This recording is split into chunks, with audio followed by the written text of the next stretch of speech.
In this video, we will show you how to handle PDF files that contain multiple invoices.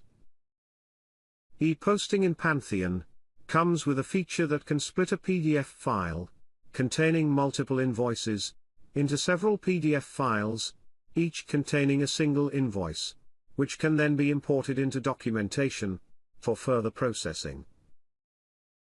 Let's look at an example. Ashley Accountant wishes to import multiple received invoices into Pantheon from a single PDF file in documentation. Ashley searches for and selects the document she needs in documentation. She then selects the ePosting split PDF workflow from the wizard toolbar. During the process, individual invoices are imported into documentation.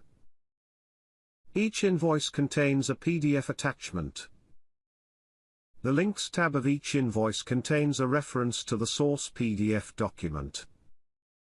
The Links tab of the source PDF document contains a list of references to the new PDF invoices.